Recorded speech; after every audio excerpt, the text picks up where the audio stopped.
Assalamualaikum class 5th. How are you? Hope all of you will be fine. I am your English teacher from Junior Campus High School. Today we will read the lesson number 13 an ant's language. चींटियों की ज़ुबान। आज के lesson में हम unit number 13 की reading करेंगे और स्टोरी टेलिंग करेंगे। पहले हम स्टोरी टेलिंग करेंगे, उसके बाद हम रीडिंग करेंगे। इस लेसन में हम जानेंगे कि चींटियाँ जो होती हैं वो ख़तरनाक कीड़ा होती हैं, या वो अकेली रहती हैं, या ग्रुप्स में रहती हैं, या उनका कलर और साइज़ कैसा होता है। चींटियों के बारे में हम जानेंगे इस यूनिट में। क्या आपने कभी चींटियों की पहाड़ी देखी है? क्या आपने कभी चींटियों का नक्शे-पा देखा है? अगर आपने देखा है तो आपने गौर किया होगा कि चींटियाँ अक्सर इकट्ठी रहती हैं। यही वजह है कि चींटियाँ ग्रुप्स में रहती हैं। इन ग्रुप्स को कॉलोनी कहते हैं। चींटियों की कॉलोनी को एक ख़ानदान तस्वुर किया जाता है। कॉलोनी के अरकान इकट्ठे काम करते हैं। इकट्ठे काम करने से वो बहुत से काम, जो बहुत से टास्क होते हैं, उनको कंप्लीट कर लेते हैं। वो अपना घर बनाती हैं, चींटियाँ बच्चे पैदा करती हैं और खाना तलाश करती हैं। चींटियों को इकट्ठे काम करने की महारत होती है। ठीक है, जब लोग इकट्ठा काम करते हैं तो वो एक दूसरे के साथ बातें करते हैं।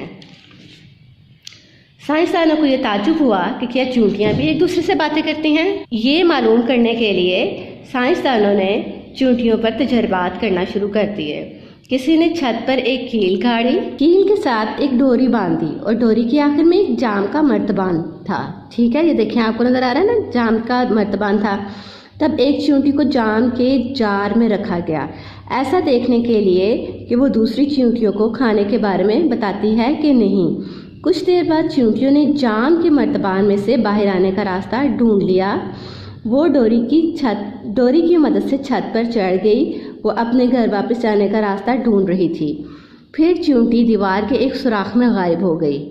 ठीक है, वो जो एक चींटी जो जार के मर्तबान के अंदर रखी थी ना, वो, और काफ़ी देर तक वापस ना आई। कुछ ही अरसे में एक चींटियों का जत्था दीवार के सुराख में से बाहर आना शुरू हो गया। वो चलकर रस्सी के ज़रिए ऐन जाम के मर्तबान में पहुंच गईं। क्या पहली चींटी ने अपने दोस्तों को खुराक के बारे में बताया? दूसरी चींटियों को जाम के बारे में कैसे पता चला? उनको कैसे मालूम हुआ कि जाम कहाँ से मिलेगा?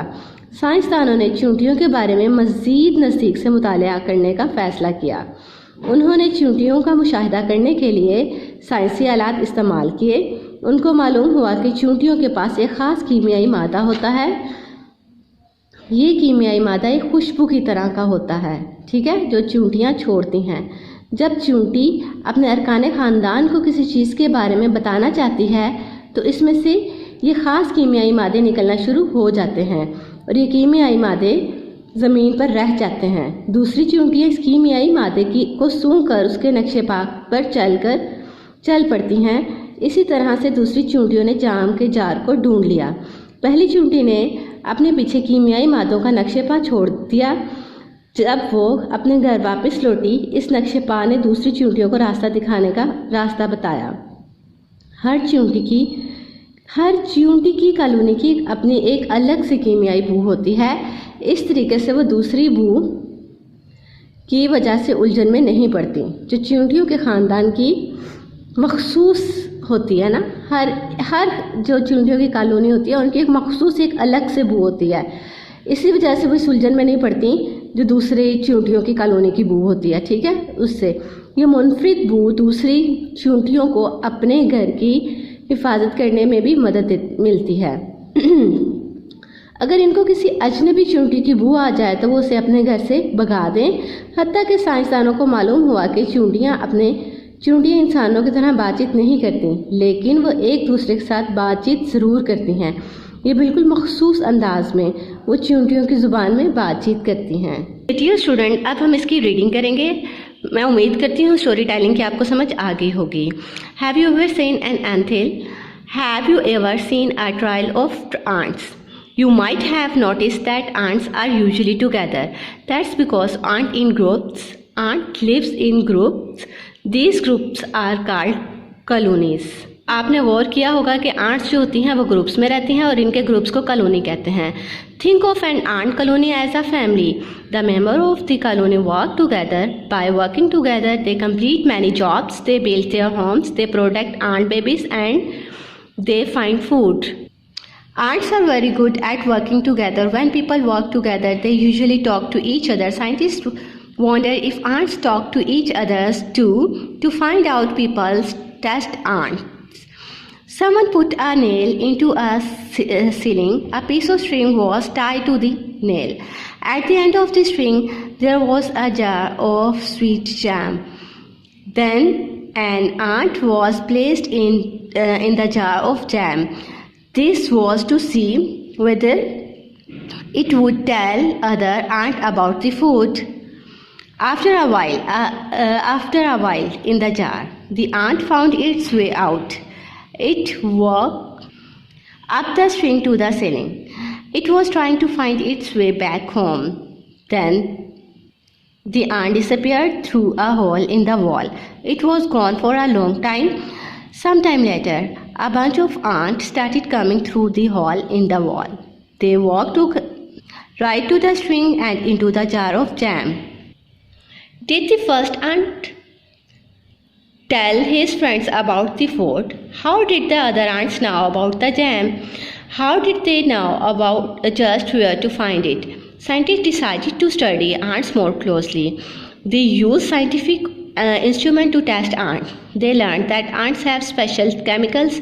These chemicals are like a scent that ants give off. When an ant wants to tell its family members about something, it gives off these special chemicals. These chemicals are left on the ground in a trail the other ants smell. The chemicals and follow the trails. This is how the other ants found the jar of jam.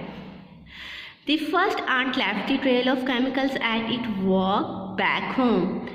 The trail showed the other ant the way of food.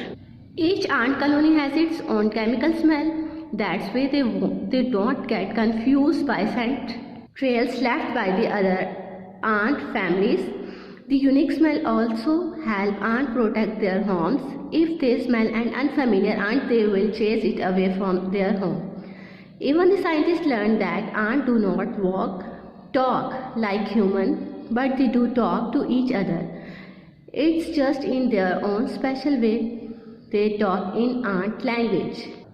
जी तो dear student, आपको आज के lesson की समझ आ गई होगी reading, और आज हमारा लेसन था रीडिंग के बारे में और इसकी स्टोरी टेलिंग थी, ठीक है। और आपने साथ साथ इन लेक्चर्स के साथ साथ आपने जो सेकंड टर्म का आपका पहला काम था उसको आपने रिवाइज करना है। तो मैं आपको वो काम दे रही हूँ। आप लोगों ने यूनिट नंबर 8 के क्वेश्चन आंसर रिवाइज करके आने हैं अच्छी तरह से, इसके साथ साथ लर्न करने हैं। और ट्रांसलेशन यूनिट नंबर 8 की जो ट्रांसलेशन पैराग्राफ आपको क्लास में करवाया गया था उसको अच्छी तरह से लर्न करना है। वो ये वाला पैराग्राफ है पेज नंबर 51 पर, second paragraph. More than 2000 years ago से लेकर जो हमने ऑर्डिनरी क्ले ब्रिक्स तक हमने क्लास में किया था, इसकी आपने अच्छी तरह से इसके जो डिफ़िकल्ट वर्ड्स थे और ट्रांसलेशन पैराग्राफ ये आपने अच्छी तरह से लर्न करके आना है, ठीक है। थैंक यू, अल्लाह हाफिज़।